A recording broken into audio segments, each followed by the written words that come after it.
शहबाज शरीफ के दौरे हुकूमत में आलमी सतह पर पाकिस्तान का वक़ार इतना बुलंद हुआ है कि वज़ीर आज़म का जहाज़ जिस मुल्क में दाखिल होता है सलामी दी जाती है।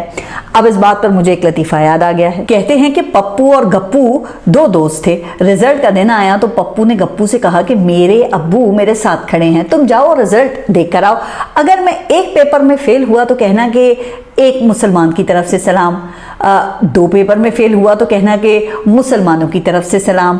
अच्छा, फिर कुछ देर के बाद जब वो गप्पू वापस आया तो उसने कहा कि पूरी उम्मत मुस्लिमा की तरफ से सलाम। तो अब ऐसी ही सलामी मरियम औरंगज़ेब ने वज़ीर आज़म को दी है, जो तमाम मज़ामीन में फेल ही दिखाई देते हैं, लेकिन वज़ीर साहिबा वो सलामियाँ पेश कर रही हैं। लगता है कि IMF ने जो रिजल्ट कार्ड दिया है ना, वो इनमें से किसी को याद नहीं है। दूसरी तरफ पंजाब हुकूमत के डेवलपमेंट मॉडल्स के इश्तहार लग रहे हैं, लेकिन गुज़िश्ता रोज़ एक अफसोसनाक खबर आई है कि लोधरा में एक 7 साला बच्चा जो 3 बहनों का इकलौता भाई था, खुले मेन होल में गिरकर जान बहक हो गया। अच्छा, अब ऐसा ही एक वाकया गुज़िश्ता दिनों कराची में भी पेश आया है, जहां मेन होल में गिरने वाले बच्चे की लाश को ढूंढने में 14 घंटे लग गए थे।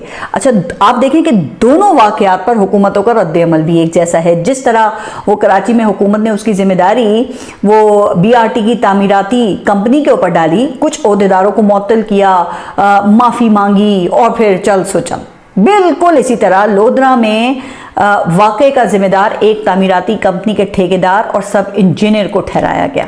कहा यह गया कि वज़ीर आला ने वाक़े का सख्त नोटिस लेते हुए फौरी तौर पर डिप्टी कमिश्नर को हटाने का हुक्म दे दिया है। अब क्या इस नोटिस से उस बच्चे की जान वापस आ जाएगी? अरे जालिमों, जितने पैसे इश्तहारात और अपनी ये तस्वीर की नुमाइश पर लगाते हो ना, अगर इसका सिर्फ 1% भी इन मेन होल्स के ढक्कनों के लिए मुख्तस कर दो ना, तो शायद आइंदा कोई बच्चा नहीं गिरेगा। लेकिन सस्ती पब्लिसिटी के भूखे ऐसा करेंगे? लगता तो नहीं है।